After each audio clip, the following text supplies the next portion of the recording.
Now, a very brutally blunt question. Do you have a favorite among the three of your kids? No, I don't.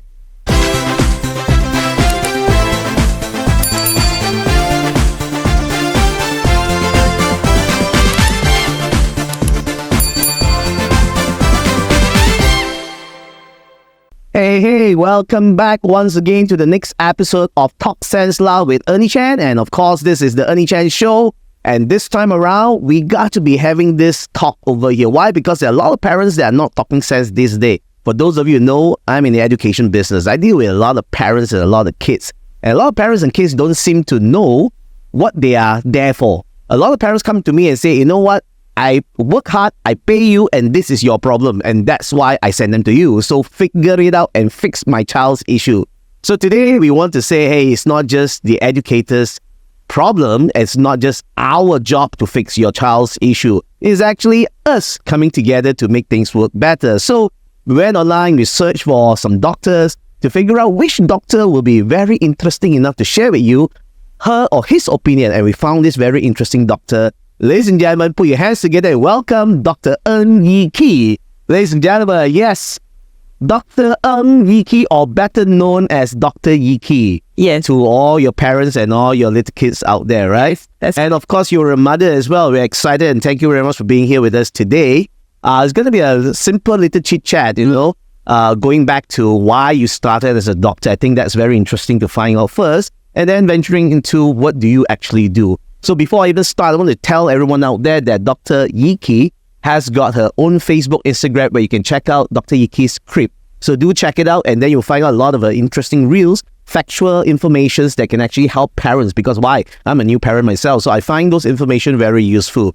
And because of that, I have credibility now. Because in the past, a lot of parents always say, when till you become a parent, you know how to teach, you know how to talk. But when you don't have your own child, it's a whole different ballgame. So now I believe I've gained the credibility of speaking even louder because I have my own little baby now, right? So a little bit more about Dr. YiKi. Dr. YiKi is actually an MBBS from IMU. She also has qualified with the MRCPCH. A lot of alphabets, but I do not know what they are. I'll let her explain to you. From UK, she's a postgraduate diploma in pediatrician or pedi nutrition from Boston, early nutrition specialist from Munich. So many countries, many qualifications. I'm sure during our discussion over here, she'll be able to share with you more about her background. So talking a little bit about your past in the beginning, how did you decide to become a doctor? And how do you decide to become a doctor, becoming a pediatrician? Oh, wow. First of all, thank you so much for having me, Ernie. This is, I'm really stoked to be here. I was just telling the team that this is my first time on the podcast. Great. I'm really very excited. Thank you for that really kind introduction.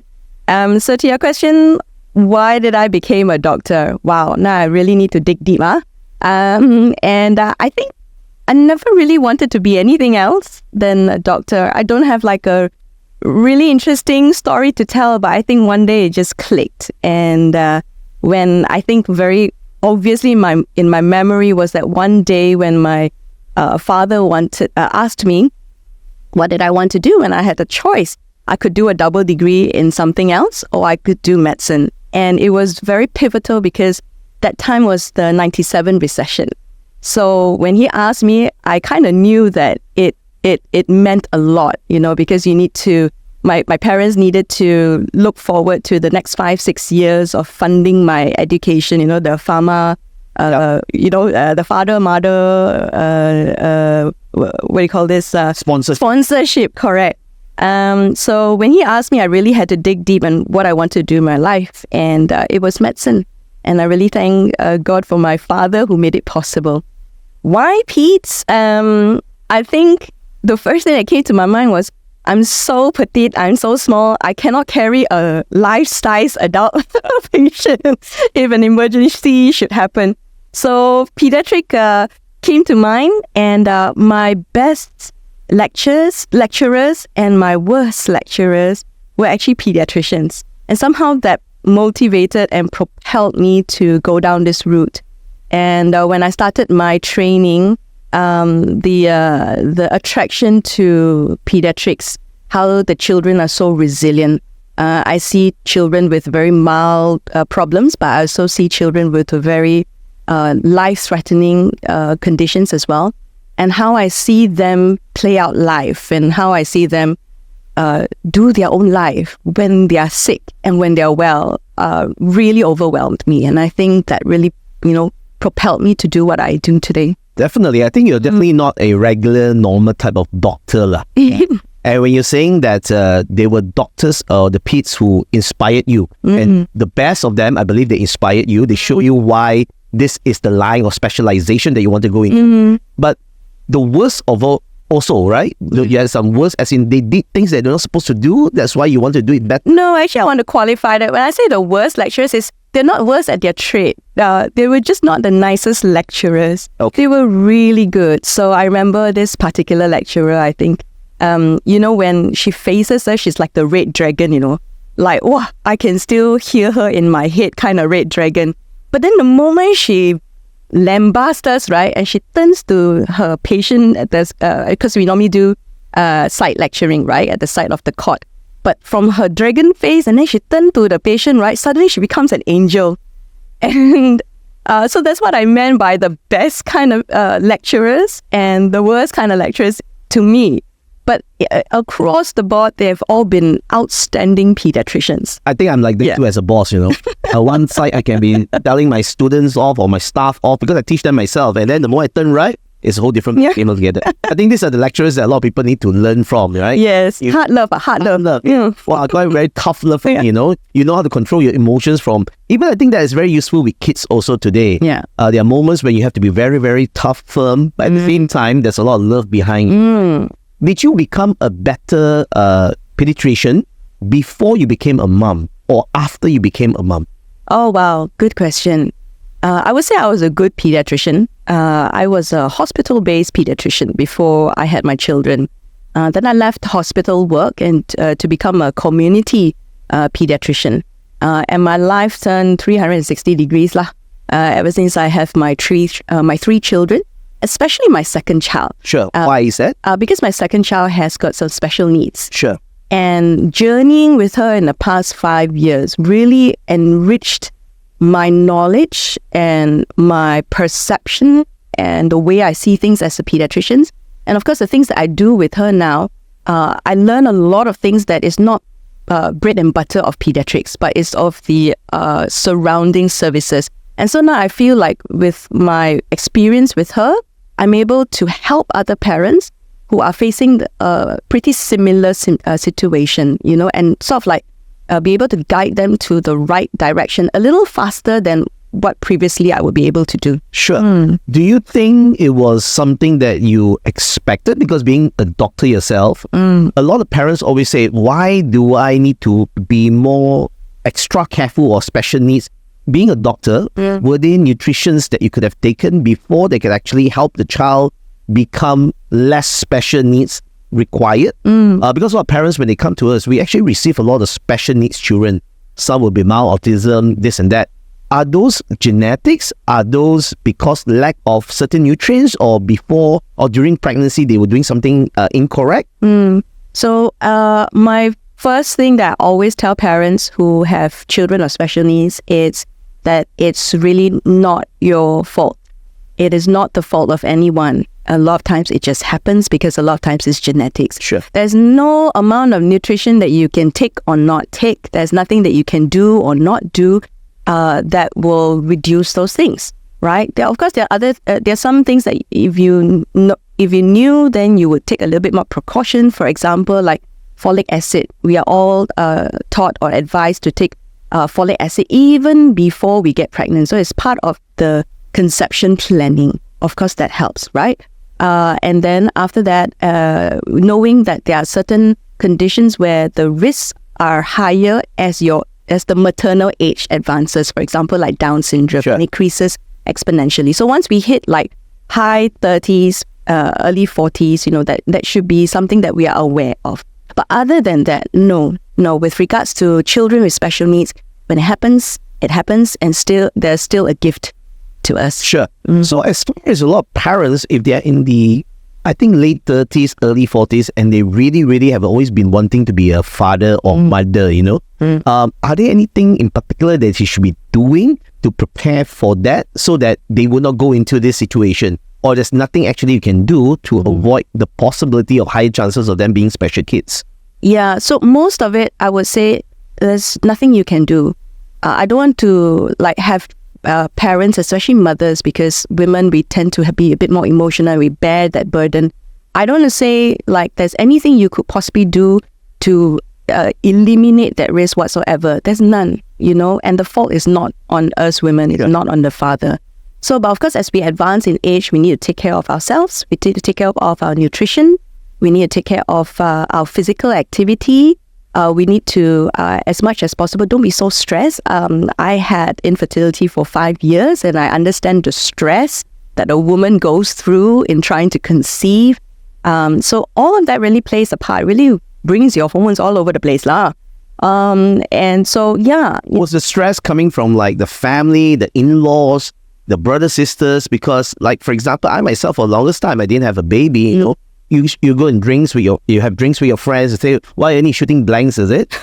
So a lot of times people would think that what's wrong with you, and it adds unnecessary stress. Yeah. And then you have your family, in-laws or whatever not, that thinks that, hey, why don't you want to have a kid? But then it's actually your other half that may not want to have the kid. So there are all these different things that brings the stress, right? Yes, absolutely right. So all those different stresses, they really do occur, but I'm really thankful that I had a very supportive family. They never said such things to me. And I think for me, the stress was mainly internal. So do you think after 5 years, what happened? What triggered that all of a sudden 3 kids, what happened? Oh, good question. For us, so I'm a Christian, Sure. and so my husband's a Christian as well. And we prayed for the longest time. And long story short, we had a breakthrough. There were people who came alongside us, and we prayed together. Sure. And there was a breakthrough. And then with that, I would say miracle child. I don't have enough time to tell you why I call it a miracle child, but it's because I cannot count back days. It was impossible to count back the days, but this was a miracle child. But after the first child, I think all the stress just reduced, right? It's okay, there's really nothing wrong with me. There's nothing wrong with my husband. My family is happy. And then after that, when we started planning, then we're okay lah, if it happens, it happens. And then it really happened. Number 2, and then number 3. And then we're okay. So now we tell parents, I tell my friends, please don't stress lah, really don't stress. Enjoy your life as a couple. Enjoy it to the max. And then when it happens, and then enjoy that even more. I think that's always a good advice over there, to enjoy the journey. Whatever happens. Yeah. Pray if you need to pray for it. Yeah. And then live life and let life be the way it's supposed to be. Correct. Make every moment count. Yeah. Don't regret that. Definitely. I think a lot of people have always been wondering, for a child to be born into the world, is it the responsibility of parents? Because sometimes I feel parents put a lot of pressure on themselves of what they expect the child to be. Everyone wants the child to be a superstar, you want the child to be a doctor, you want the child to be a K-pop star, you want the child to be a mathematician to solve world problems. Are these expectations good for us to expect from the children since young? Because I go online and see all these parents, this is a better preschool. They actually can help your child at the age of 1, A, B, C, D, E, and everything they can sing it out. Wow, I tell you, at age 2, they can do all the mathematical calculation. It's go to this preschool. What do you have to say about those parents? I think thankfully nowadays, I think in proportion wise compared to our time when our parents were parents, right, of young children, I think there's been a lot of paradigm shift. Yes, there are parents who still think that way, especially as Asian parents. But I think more and more I find that a lot of parents want simple things for their kids. They want them to be successful, whatever that means to them. They want them to be resilient. They want them to be responsible, and they want them to be happy. And to me, I think that's the most important thing, that they know how to lead their own life later on when they cleave from us, and lead responsible, happy, and resilient life. Sure. Yeah. I think that's exactly what I would like my daughter to be, my baby girl, right? And I always feel the environment is very important. I come from the entertainment world as well. I would like my daughter to become like a superstar, international superstar, be on stage. But at the end of the day, it's just a dream of mine. But whether she actually becomes that or do that, I really leave it up to her. I think as parents, the environment that we put put them in is critical.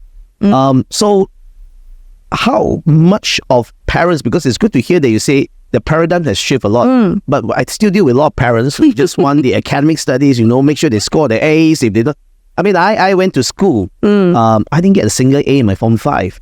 Not even English, because I was not excited to write long pages. I was very good in just telling you what I want to tell you. Yeah.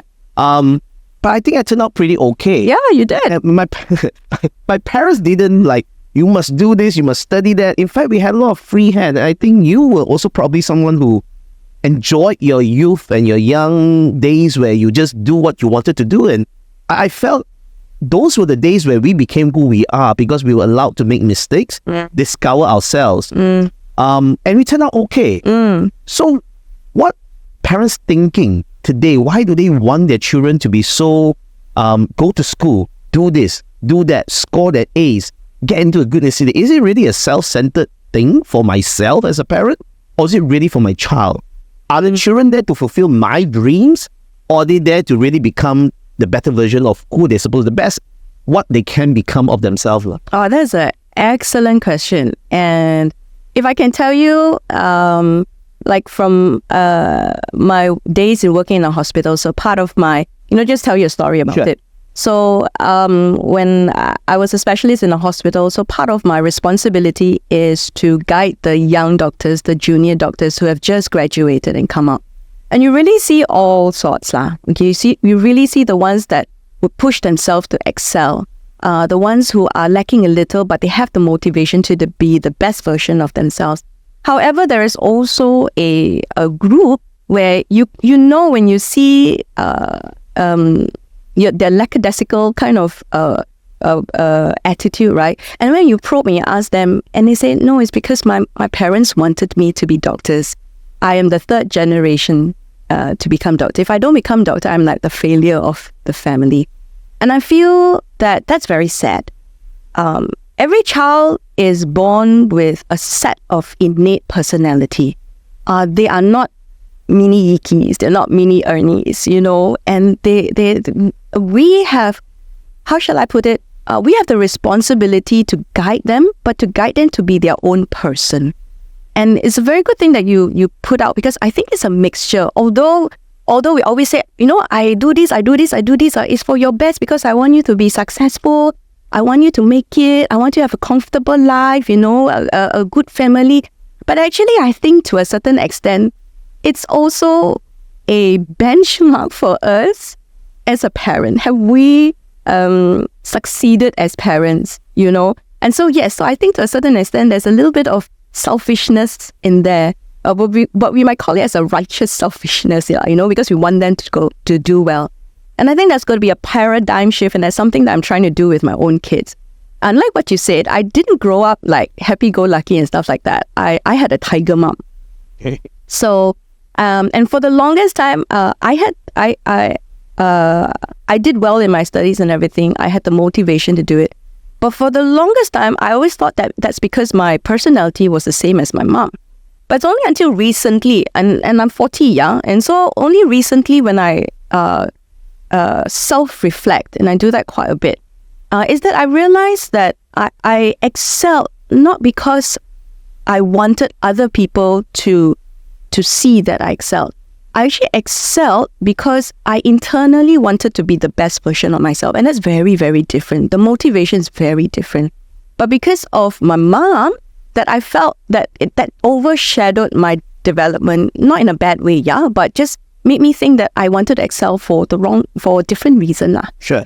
And when I have my own kids, and now that I can understand the different personalities, and I have 3 kids, and all 3 kids have different personalities, and the thing that I want to navigate now is knowing my personality and knowing how different I am from them.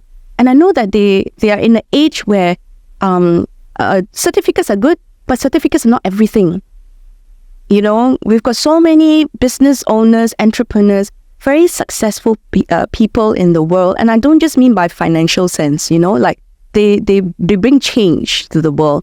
And it's a very different picture from how we used to grow up with, like you must be a lawyer, doctor, accountant, that kind of thing. It's very different world. And my challenge to myself and my husband is that we want to be able to see the world through our children's eyes and pick out their giftings, pick out what they're good at, what they have passion in, and be able to propel them and be the safe space and give them the opportunities for them to excel in those things. I do not expect any of my children to be doctors. It's a hard life, Sure. Yeah, actually, come to think of it, I don't mind if any one of them become one, but I wouldn't push them to become one. I will never become a doctor, you know. I'm terrible at biology, chemistry, and all the things that doctors have to go through. I knew from wanting to change the world or, you know, becoming a doctor, I was just a miserable failure as a doctor. I decided to go humanities and become a business owner, entrepreneur instead. Yeah, right? and that's because, you know, we discover our giftings as we grow older, as we mature. And that's what I want for my child.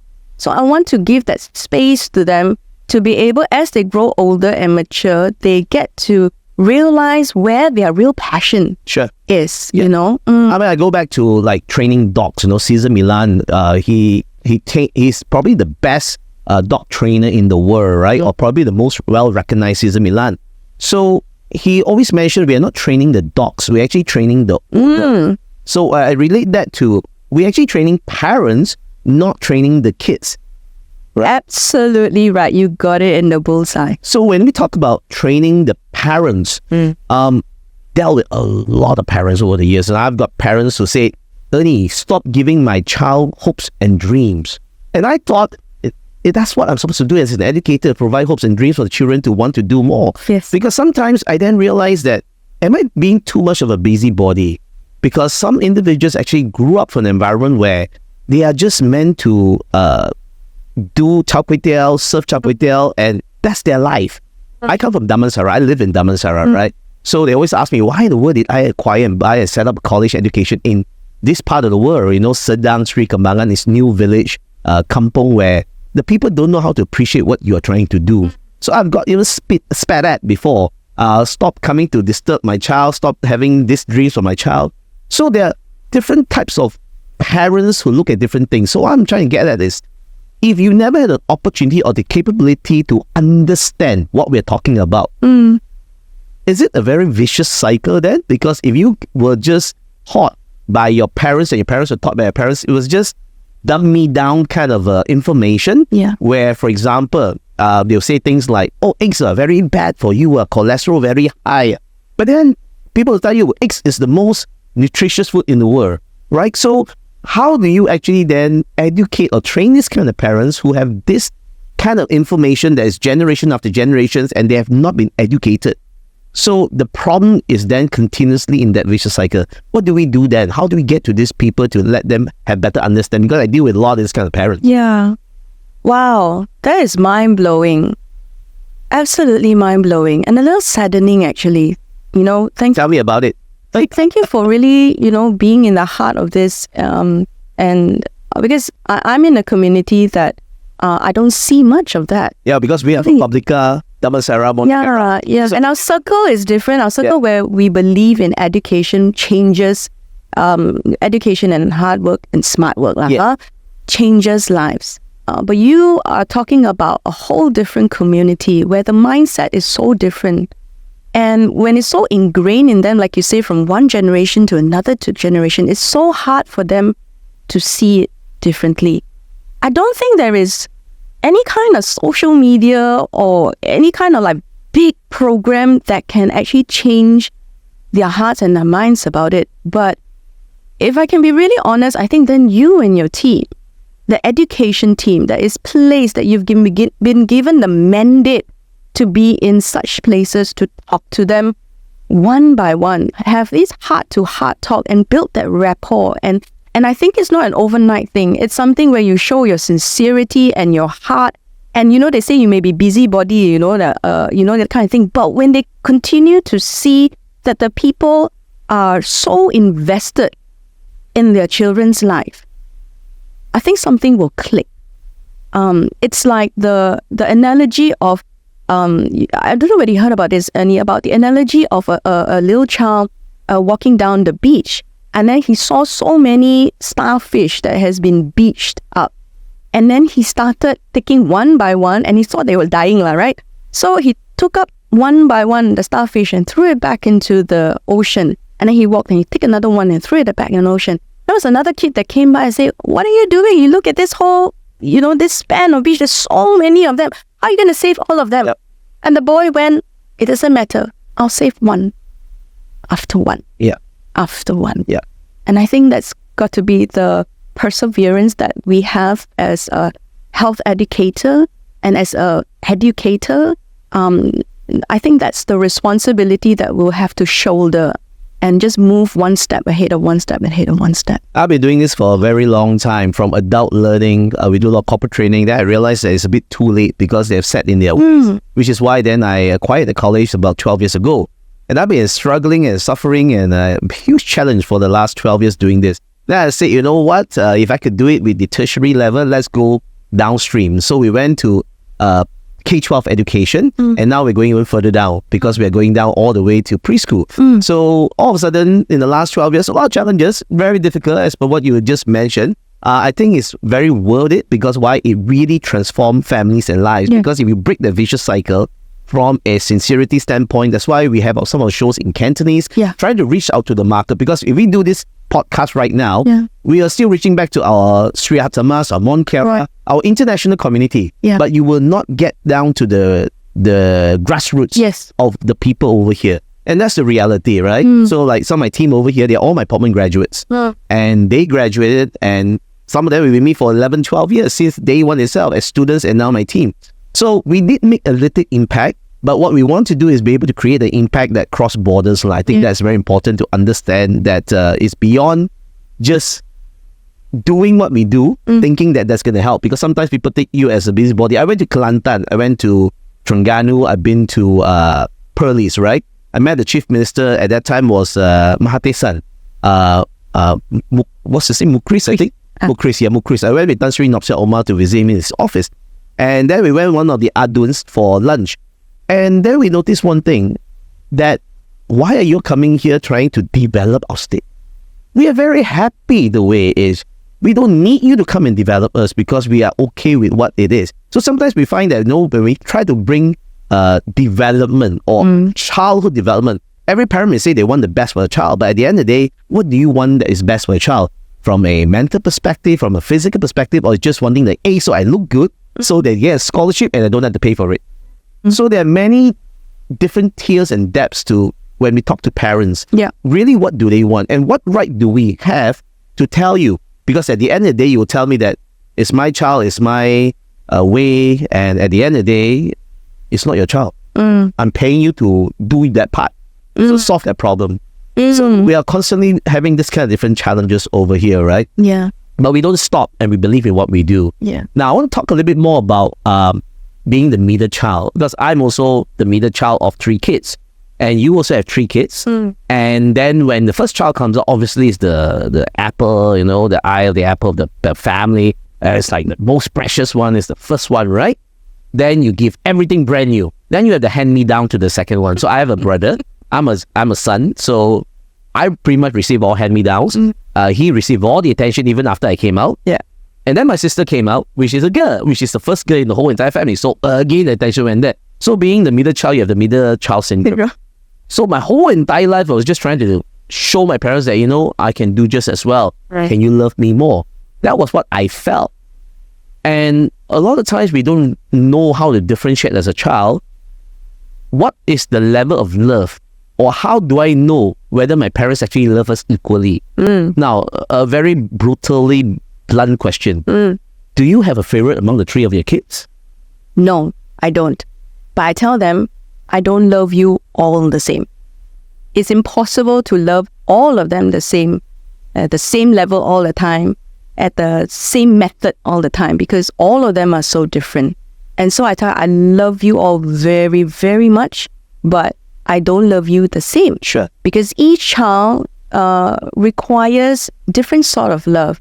If you talk about love languages, have you heard of that, love languages? Right? Yes.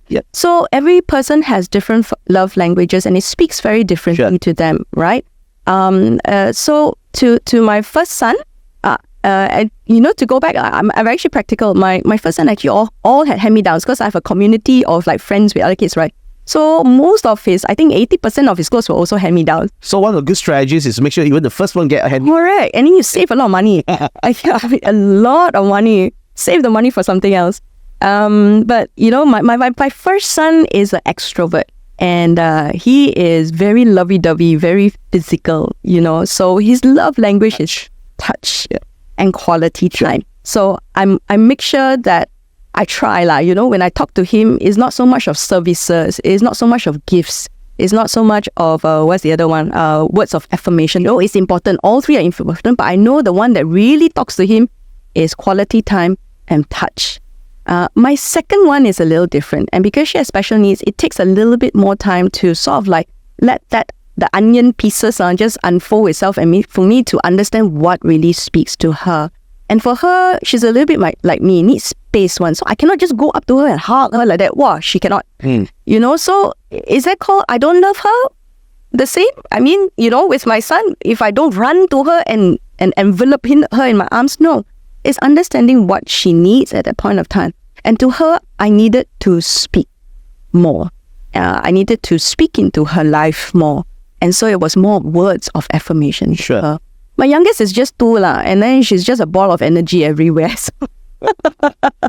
And so I'm still figuring her out a little bit.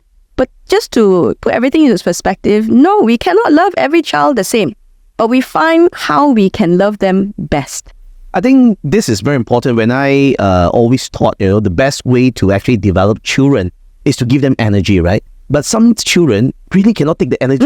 It actually pushes them away even more because what we don't know, we don't know. And as we learn more with the 5 love languages, I read that it was actually given to me by one of my ex-girlfriends from America. So these are the knowledge and experiences that you gain along life journey.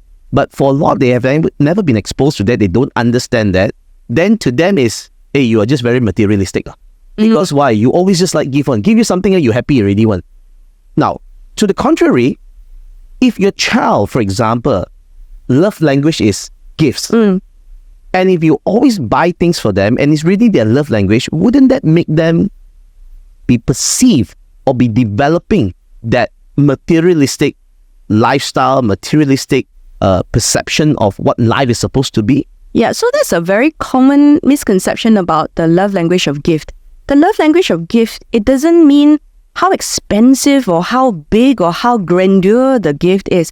It's actually what is the meaning behind the gift.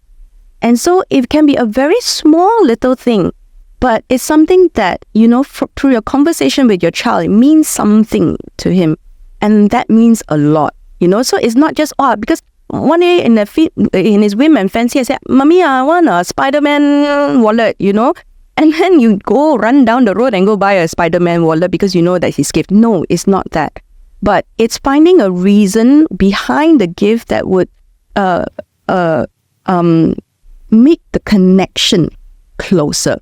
And that takes a lot more thought into it. It's not just buying gifts. Can you give me as an example of what are some of the things that you would do differently with all 3 different child? Because I always have this thought, they came from the same factory, right? So how come coming from the same factory, the DNA should be able to produce physical look? This one daddy, mommy look lah. Behaviors also should be daddy, mommy behavior, but sounding like all 3 of your kids are very different. And a lot of children are very different. I'm very different from my brother. Yeah. I'm very different from my sister. Yeah. Both in our values and our thought process on how we do things, or even what we ended up becoming. One is a lawyer that became a very successful business owner. One is an education person who is an entrepreneur. And my sister is a PhD holder, doctor, professor in the university. So shouldn't we be similar since we came from the same factory? No, I mean, your Chinese always say "bang yan." Yeah. But we're not bang yans of our parents. Sure. Yes, so we carry genes of our parents, but we also, and in the genes, when you express it, we only see what's external. But there's a lot of genes behind that behind the scene that we don't see. But it's also nurture and nature as well.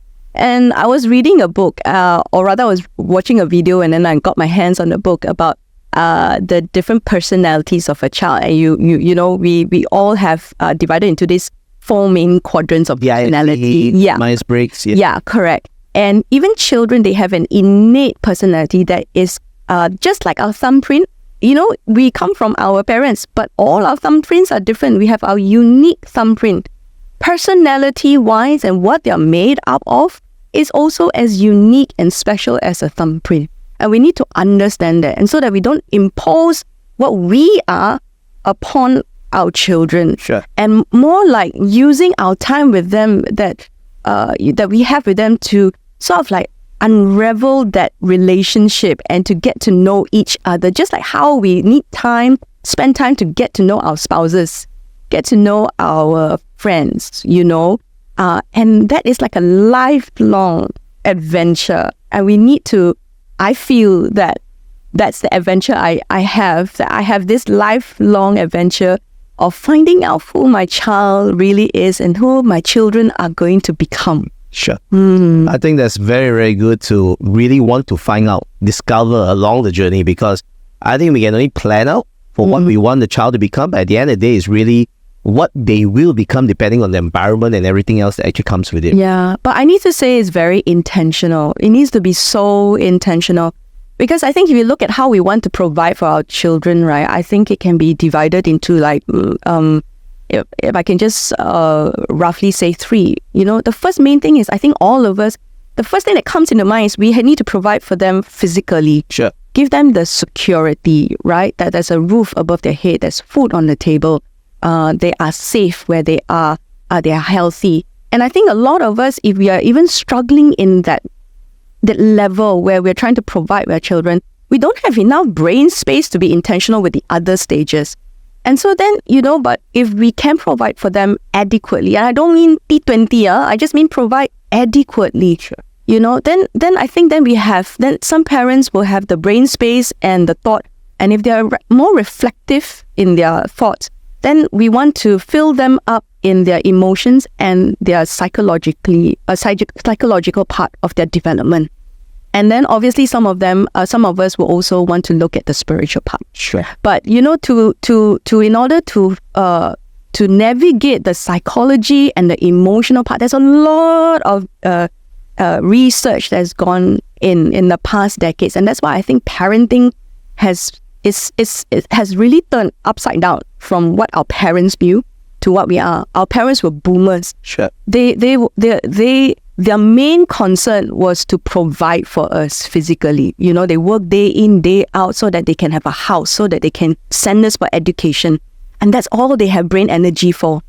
Now, I think because times are better, and so now we have shifted. We are still that physical sense, but we have sort of like shifted a little bit more to the emotional and psychological, which I think if coming back to the community that you are serving, Ernie, maybe that is also one of the reasons why they are still sort of like more towards this part of the spectrum where they're still trying to provide for the family physically.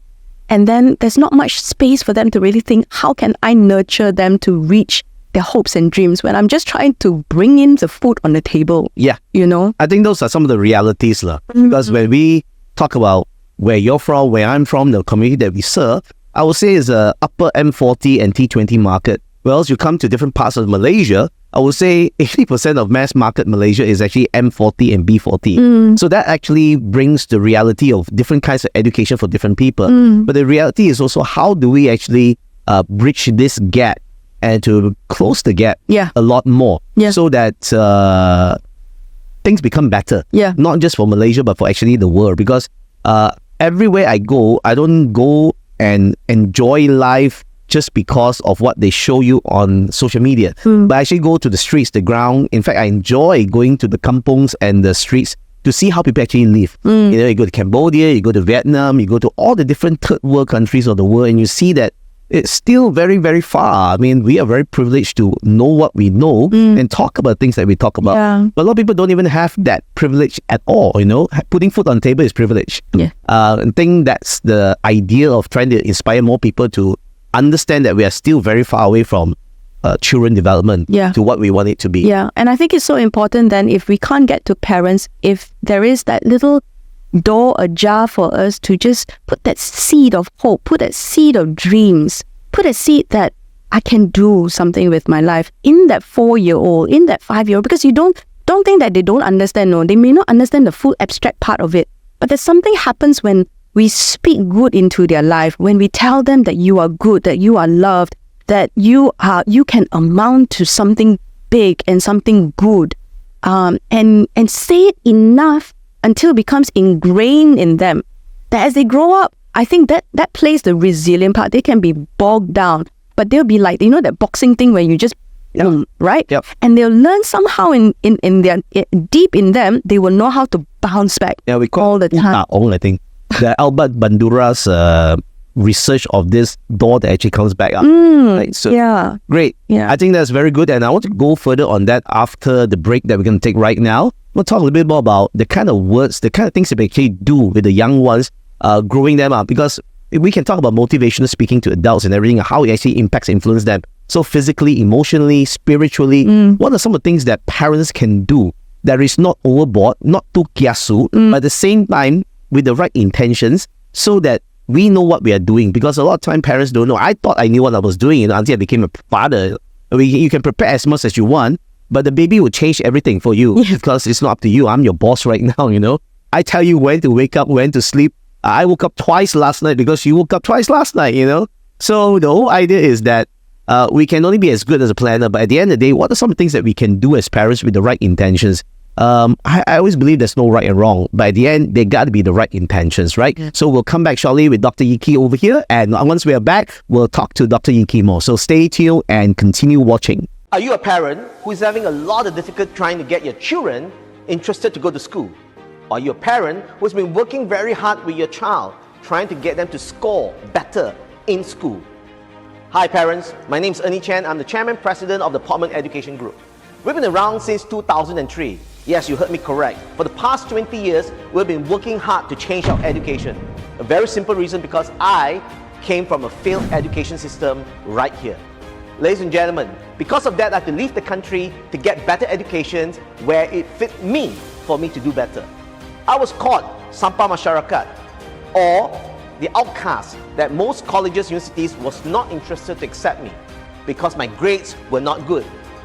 Let me tell you that it's important for you to know it is not your children's fault, and it's not your fault, because at the end of the day, you cannot be expecting a monkey to be swimming and an elephant to climb a tree. What's important is to understand what fits your child's education. At PORTMAN Education, we do just that.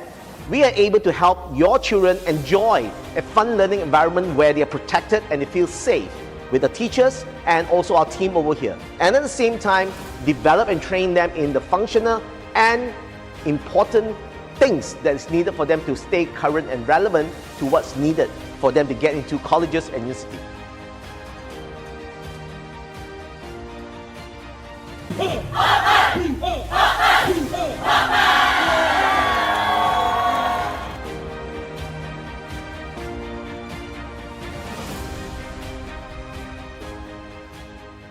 Hey, welcome back to the Ernie Chan Show on Talk Sense La, and we are still with Dr. YiKi, and of course you can check it out on Dr. YiKi's Script on Instagram and also Facebook.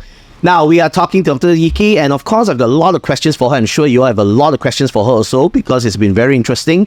You will probably think that I'll ask her things like, what should kid eat? What should mother, father be doing? This, that. No, I think it's a lot of philosophical of understanding of how we actually develop a child on all the intentions of what we do with children, right?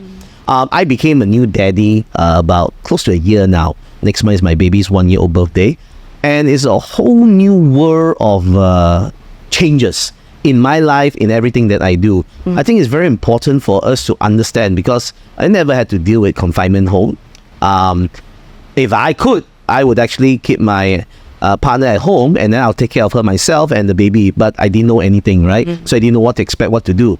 So going to the confinement was very interesting, and we had classes in the confinement home. Both father and mother, parents were welcome to attend the classes. It was very interesting that I was the only man every single time in the sessions, and it was, I don't know, I never felt it was embarrassing. I just felt that was what I'm supposed to do. I'm supposed to learn to support my other half on how to better care for the baby, right? So there were a lot of breasts, talking about the breastfeeding. Why would you need to support the breast in this way and to feed this way, the U shape, the horse shape, all kinds of different ways, right? So I wouldn't blame why fathers would be embarrassed to be in there. How do we actually break that taboo of fathers being in sessions like this to be more? Because I learned a lot. I figured what are the ingredients to feed my other half so that she could actually provide better milk to my baby. But why would fathers not be interested? I suppose this is a woman's job. A woman is supposed to know that. It was quite sad. I was actually standing looking at my baby, and then I called this other father Kanchong Daddy. So this Kanchong Daddy, I was just telling him, he was so Kanchong. It's just that he obviously loves and cares for his baby and his other half, his partner, his wife, right? But he was kind of shy to go into the session. So I shared with him, and then I think almost when it coming to the end of the month, he started coming to the sessions. I told him how important the sessions were. But you see, it's the traditions of this is a woman's job. This is something that mothers are supposed to do. Fathers are not supposed to be there. How do we actually change that kind of taboo or that kind of thinking? As a doctor, what would you tell fathers? So good. And I think the first thing that needs to change, right? It doesn't happen after delivery. I think it should happen like even before marriage or during marriage when you're preparing, and if you go for like antenatal class. And so if you look at a lot of classes now, antenatal classes, they encourage both to come together, because that's when you start to learn, because it's not just about the woman's body and it's the woman's responsibility and everything, but more and more we need our spouse to be in collaboration, in what do you call that, teamwork, and so this sort of message, right, needs to come out way earlier than after the child is born and you're in a confinement center. It's too late. Sure. It's too late. And so I feel that, from the medical side of things, definitely from the point of, even in gynaes, right, that's when you first find out that you're pregnant. Even then, I think as a healthcare professional, our job is to include the father in every conversation that we have with every consultation. For example, I'm medical, my gynae is obviously medical, and then the problem we had, right, is that we could just talk medical. But my gynae was very mindful to include my non-medical husband into the conversation. Every time she would turn, okay, you understand? I was like, I can move back a couple of steps, because one word to me could be a 1,000 words, sure, meaning 1,000 words. So she made sure that the husband is included into the conversations. I think that's really important, And so with every exposure to that, coming to the delivery, if the environment in the hospital can be more nurturing to the father, and to engage them in like the things that are happening, definitely I think the husband will feel more comfortable, sure, to be in the scene with the wife. And then comes the confinement center. If I think of different confinement centers have different SOP, but if they can have one that they can allow father to stay in, if they have more than one child, the other children can come in sometimes. Of course, we have to take care of the serenity and the peace and the cleanliness and whatever not, but to make it more inviting for husbands to stay in and be with their wives, that would be really, really helpful. And I think it's something like, you coming, please come, keep inviting them to come, And more importantly, I think it is conversation that the husband and wife or the two partners need to have. There must be some honesty, and there must be some bravery as well from a woman's perspective. Say, hey, I cannot do this by myself. It's not just my child, it is your child as well. And we must do this together. I know it's my body, but it really helps. As a breastfeeding mother, right, I don't need my husband to talk to me.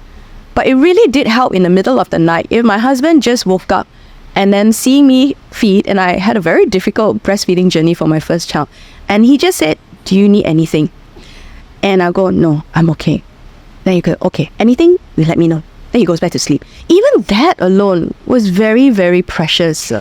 You know, and when in that 1 month of confinement, we did it at home. And I had no time to make lunch or anything. And my husband would just make a sandwich and bring it to me while I'm breastfeeding.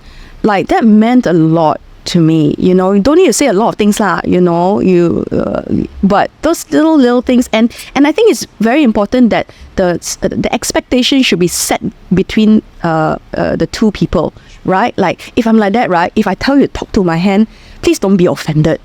It's just that I've really got a lot of hormones going on to me, right? And I'm really not in the mood to talk to you, but please, I still love you very much. Okay, so don't be offended and talk through these things. But it's easier said than done, lah, Sure. Ernie. It's definitely easier said than done. Yes, definitely. And because of that, I think I passed with super flying colours. I think it has a lot to do with me being very wanting. That's why I always tell people, you know, we are pregnant, not my other half. My wife is pregnant. We are pregnant because I was so involved in every single thing because I wanted to be involved. And that's the difference. I find people who are not ready and people who are very looking forward to actually having the journey.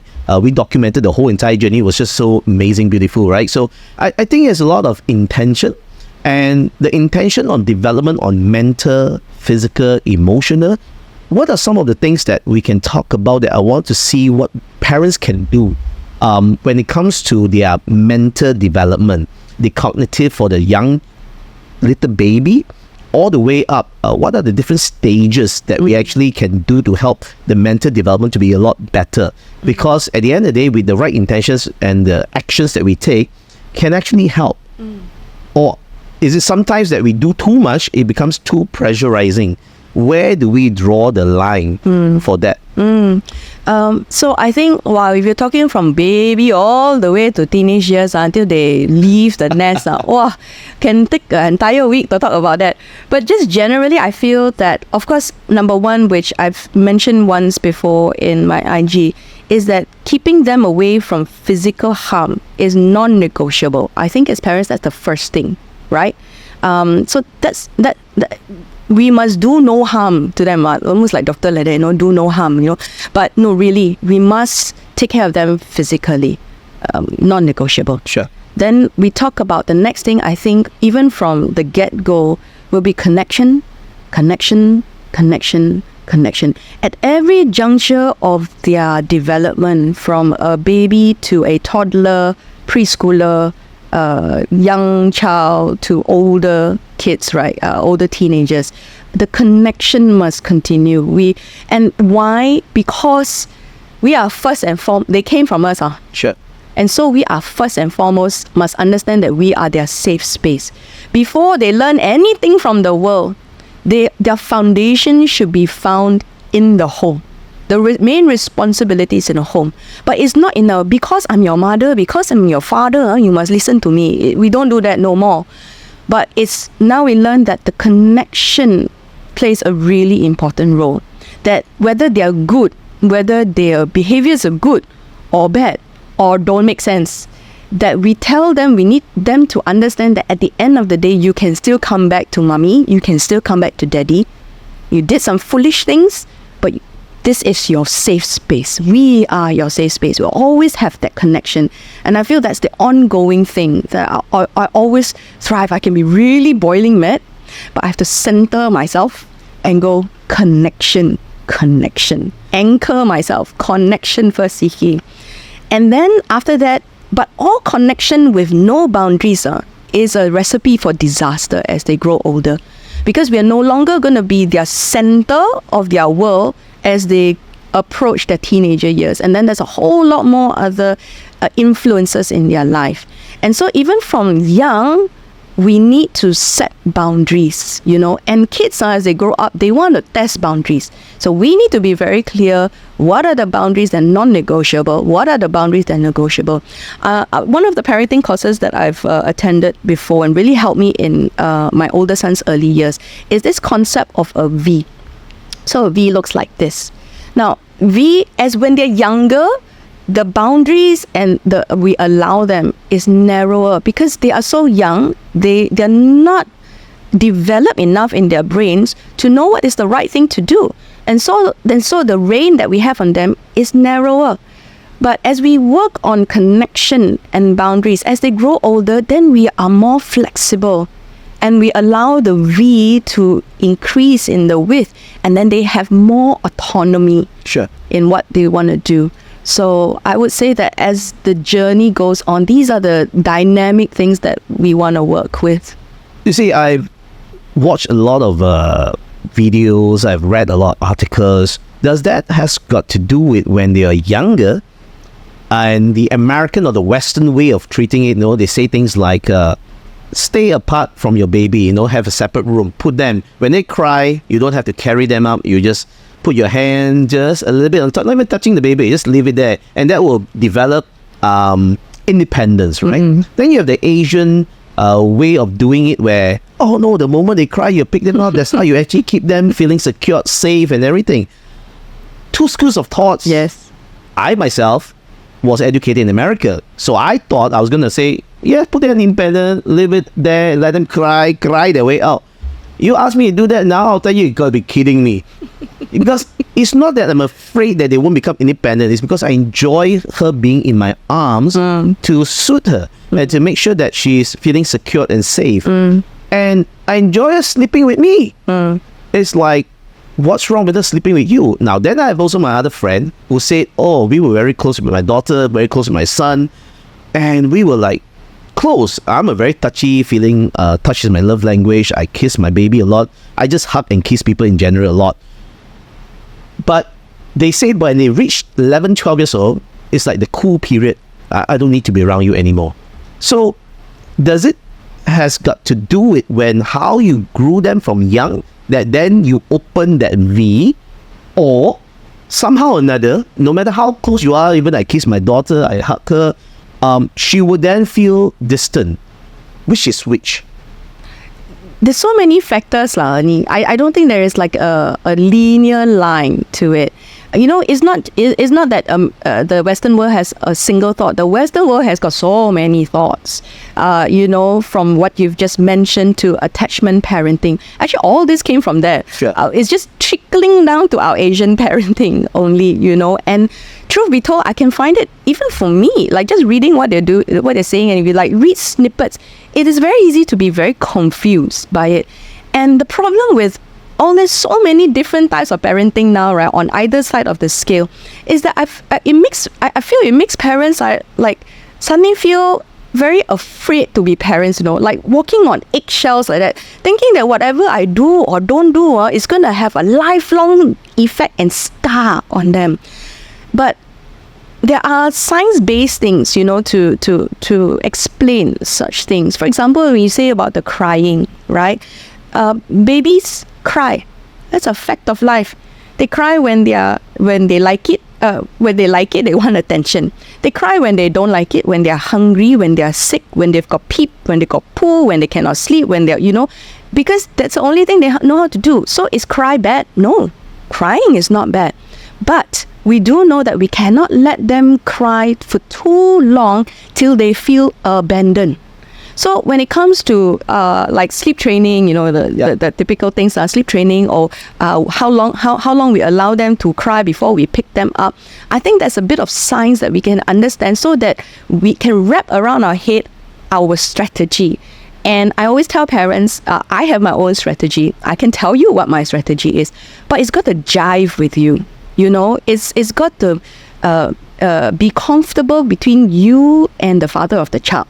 Because if one must pick up all the time, and one day don't need to pick up, then there's going to be friction between the carers. So you need to work it out, and I tell them, you want to sleep train your child, work it out, what's your strategy, and just be consistent and persistent with the strategy. If it doesn't work, tweak it. So same goes with, I don't feel that, if we carry our child all the time when they're young, that makes them either don't want to hug us in the future, or want to hug us all the time and cling on to us until they get married. No, I don't think so. I do know that when we hug them a lot when they're young, that builds the connection. So definitely for the good. And so there are certain things like safety, with sleeping with child, like you said, you've got to balance the attachment, the emotional part of it with the physical safety as well. So we do know that sleeping in the same bed increases the risk of sudden infant death. That is a fact for young born babies, especially up to 3 to 6 months old.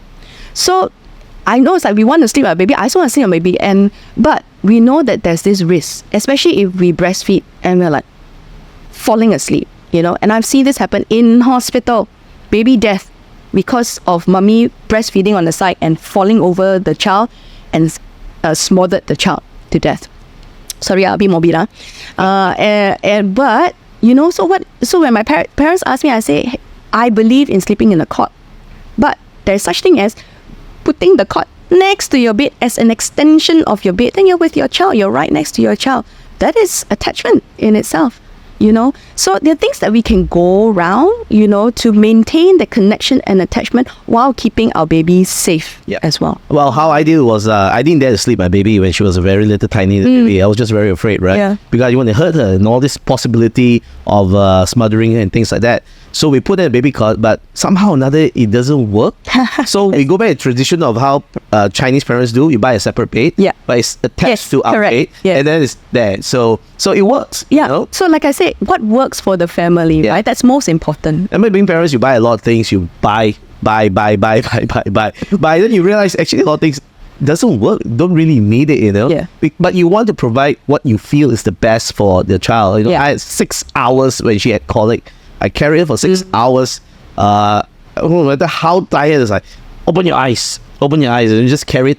It was not easy. It was a tough journey. I think these are the things when the more you care for your baby or your child, the more you love them, and the more you want to spend time with them. And I never understood, why my friends, when they never want to come and hang out on weekends, and they were always with their own family and the children. Now I understand why. Because why in the world would you want to spend time with people who give you headache every single day when you can be with the ones that you love and just be with them? And being with them means you don't need to do anything when just being with them. Yes. And that's already happiness. You know? So I think a lot of parents don't understand these things until they become one. Yeah. And that's part of the journey, right? Yeah. There's a saying that you can never spend too much time with your family. Sure. You can spend a lot of time, but there will never be too much time with your family. And when we spend time with our children, when they're in these fundamental, foundational years, it will snowball and it will be our legacy. Sure. They are our heritage, and it will be our legacy that we were able to, be present for them. Yeah. There's this one very big pet peeve of mine that every single time I go out for meals at the table, I see parents, even before I became a father, I cannot tahan one. I see father, mother who just put their child there and they put the phone right in front and they play Coco Melon, they play all kinds of different... I just cannot stand it. It's like they take the easy way out and then you just put there and it's like your child is just having screen time and you are just on your own phones. So when I say that, I don't mean it in a way where parents don't deserve their own time. Yeah. But I find that when you're coming to the table, you're developing habits of that. So myself and my wife right now, we don't do that. We sit down. There is no phone for my child because that's the last thing I want them to have. And she's trained where when she sits down, she eats on her own with us together. So we're having conversation, even though she may not be understanding what we're talking about. So she will eat and it's a lot of fun. How do parents get the understanding that is actually a very critical moment for you to not have a screen time for them because it's just developing bad habits? So you're going to be very shocked at my answer, because I used to be very black and white about that as well. As a pediatrician, Sure. You're following the American Academy of Pediatrics, it's very, very black and white. Until I have 3 kids.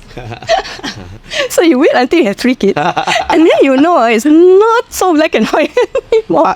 But I do, but the one thing that is really clear that yes, that family time, dinner, meal times is really important.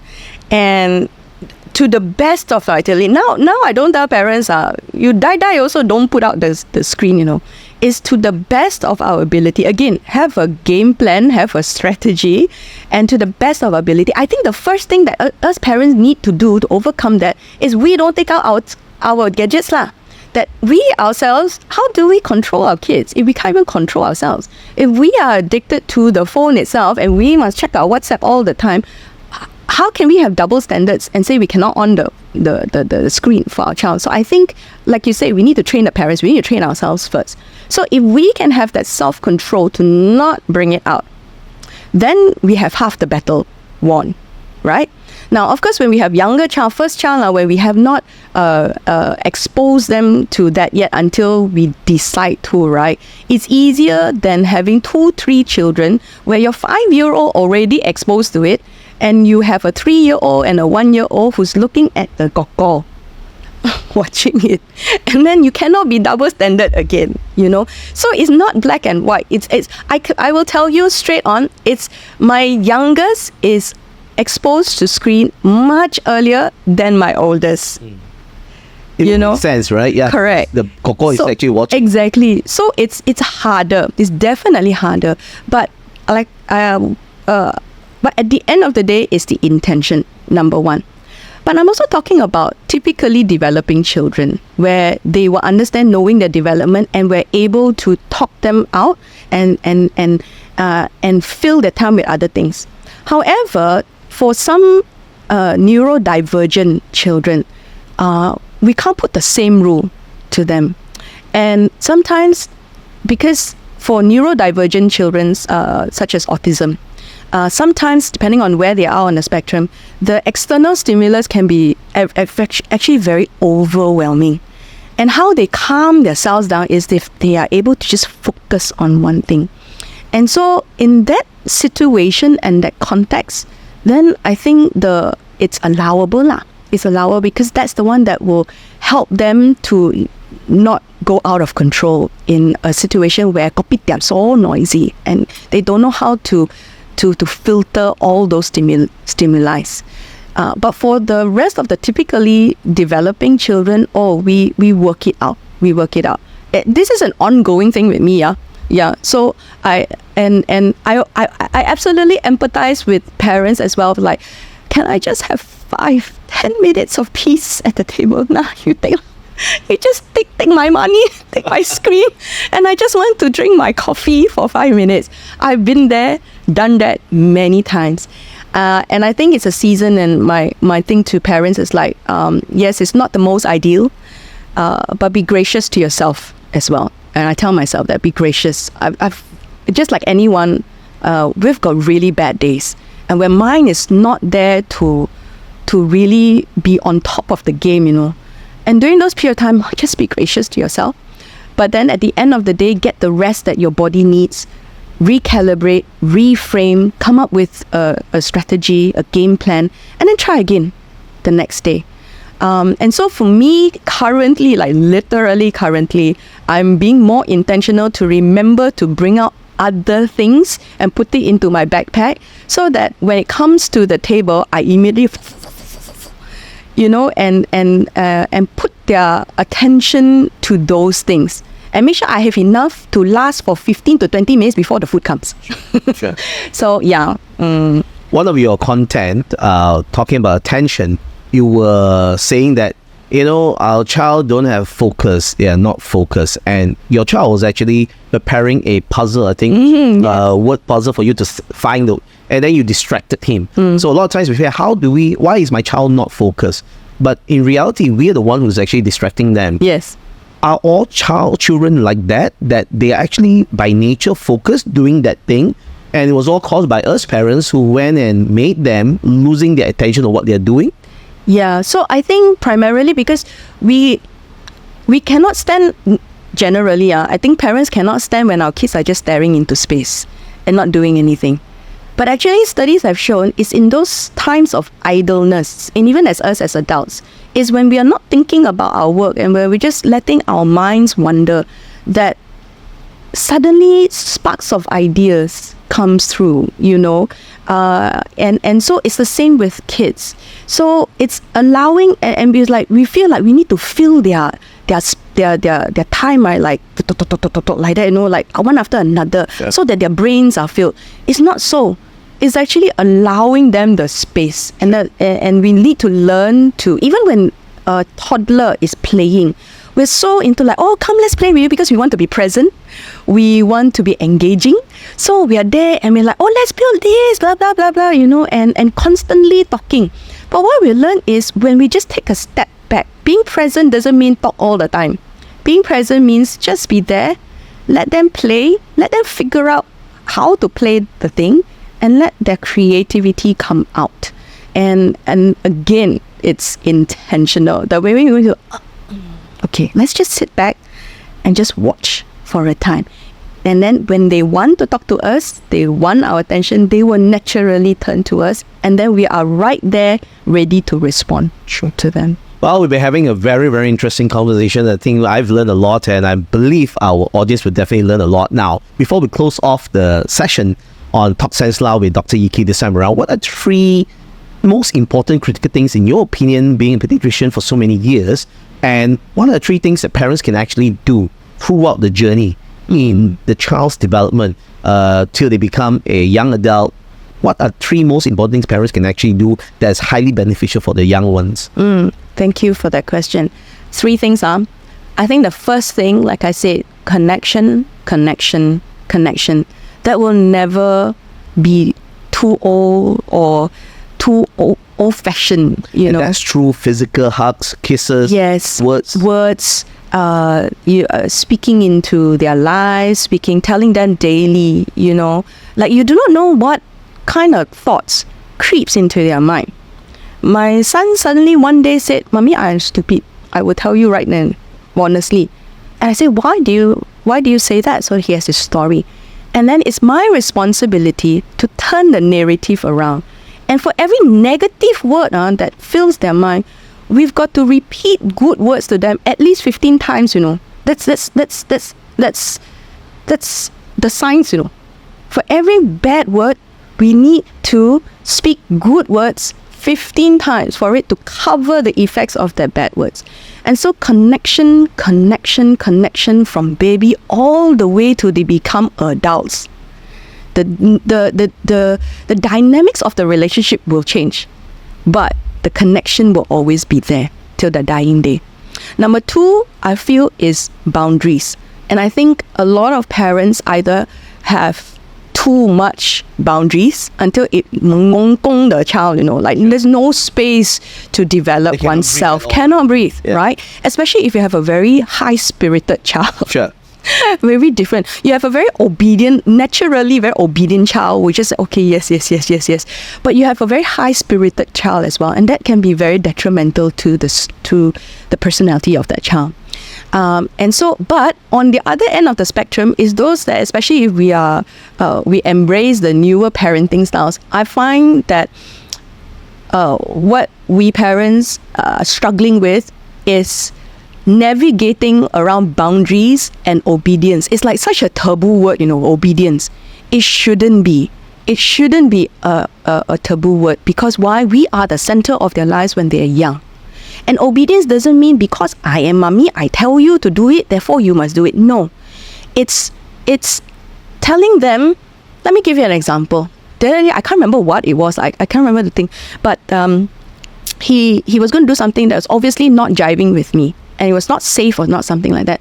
But at that point of time, right, I cannot be spending 15 minutes telling him why. Darling, because is this. I need you to understand. Why do you think so? The kind of conversations that, gentle parenting will say. But it's also, he's only 7 years old. He's not going to understand the abstract thoughts of why I say that is not the right thing to do. At the end of the day, I said, Jian, you need to trust mommy when mommy says that is not the right thing to do right now. So, okay. That's obedience. Obedience means not just blindly follow, but following in love, in trust of knowing that your parents know what is best for you. So I find that, we as parents, we must learn how we can set positive and healthy boundaries and not be afraid of the word obedience when they're young. Of course, when they grow older, obedience becomes cooperation. Right? Definitely. Yeah. And I think number 3 is parents, we really learn, it's a journey. We do not know everything. We don't become mummies and daddies like 100% when the child is born. We don't get download from heaven all the things to do that we can or cannot do.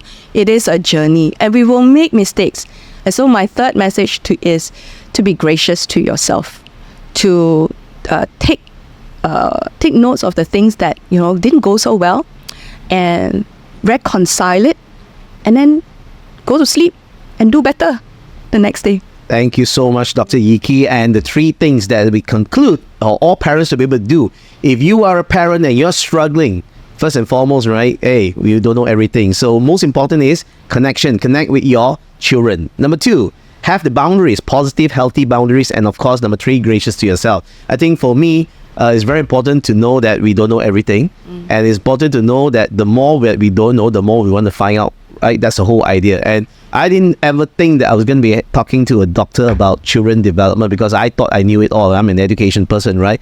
And as where you have your own child, you deal with more parents, you really want to find more solutions for people. I think that will help a lot of people out there just by even listening to this podcast itself. So thank you so much for joining us today.